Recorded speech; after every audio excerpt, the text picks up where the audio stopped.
Hi, this is Tyson, and today I'm going to be talking about how you can use JavaScript, and we're going to be kind of just working on the very most basic parts of JavaScript and building on that to get to a place where we can actually create, fully functional programs, and we're going to be working all the way up to React Native, but we're going to be starting at a very low level, like very basic beginner level. So if you have more experience with JavaScript, you might skip ahead, but this is just the beginning. So bear with me if you do have experience.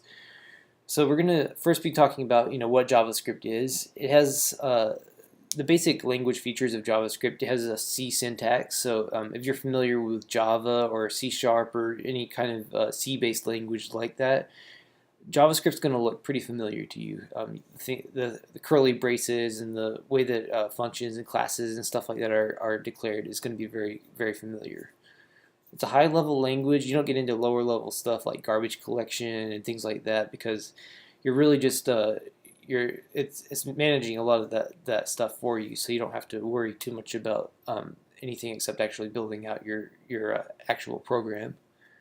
It's a dynamic language, so you can actually switch out. You could have an object, and all of a sudden you could redeclare that to be a function or things like that. And also related to it being dynamic, it's weakly typed, so you can actually change the types, and it's not gonna yell at you for that, which is different than some languages. It's based on objects, so everything in JavaScript's an object. Even down to like a function is an object, and everything is kind of built off of the object. And then it's a multi-paradigm language, so you can actually code in whatever style is most familiar to you. You could do imperative programming, so you could. That's really what a lot of people did in the beginning with JavaScript, especially with the jQuery library. They would just tack some stuff on kind of imperatively. You can do event-driven programming. You can do object-oriented programming. It's kind of what people started doing, 5 or 6 years ago, um, where you would be kind of building on objects, kind of in a Java kind of way.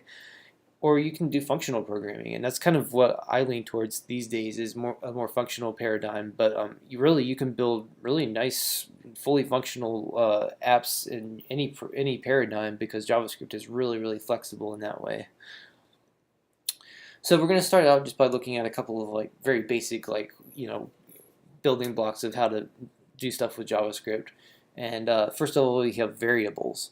So in JavaScript, variables are there's three different ways to declare variables right now. You can do var.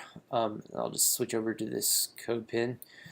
So the var, this is kind of the old way. Like you'll see this around, but I wouldn't recommend using it anymore because it's kind of gone out of fashion.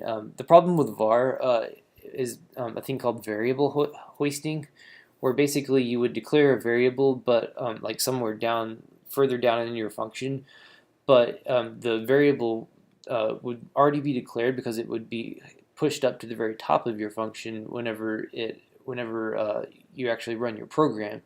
So you would get some really weird edge cases where like just because your variable was declared further down doesn't mean that that's actually where JavaScript is interpreting it as being declared. So I would avoid using that. There's a lot of weird workarounds you could have. Back in the day, you would declare all your variables like at the top of your function, and then just redefine them as needed lower down in the program. Let is a better approach to it because with let you don't have the variable hoisting issue. So you can take this example let. So we'll just go ahead and console.log this out, and I'll show you how it works. Actually, we'll do it here. Console.log example let. And see it says test2, but I could actually change this. I could completely change it into a different variable. So I could just say 1, 2, 3, and you see it's been reassigned, and now example let now means 1, 2, 3 instead of test2. And const is different than let in that it can't be redefined. At least the pointer to it can't be redefined. So if I take this example const and I log it, it's going to say test3. But if I try to redefine it, behind the scenes, this is going to be throwing an error. I don't think it throws an error in a CodePen, but this is actually going to be throwing an error that says, you can't redefine this because it's a const. And so that's why it's not actually logging out 1, 2, 3 here. But you can actually, if you have like an array or an object, like I'm going to say my variable equals hi.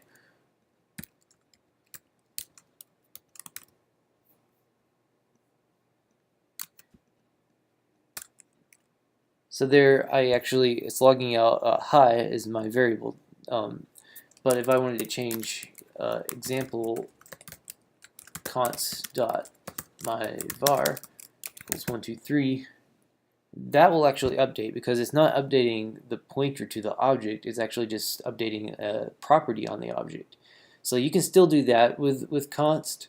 So it's not like you have complete and total immutability with using const instead of let, but it at least tells you, hey, this is actually not something that you can change. Like we know we're not going to change the pointer to this reference, and so I would recommend using const all the time unless you can't for some reason. So, and there are reasons why you can't, because if you do need to redefine the reference, then obviously you can't do that. Next of all, we're just going to look into some of these primitive types real fast. So there's a few very basic primitive types. You have string, boolean, int, things like that, which are pretty universal to every programming language. And then here I'm actually turning the int, I'm turning the int into a string. So if I console.log out this int, it's going to be the number 0, 1, 1, 1.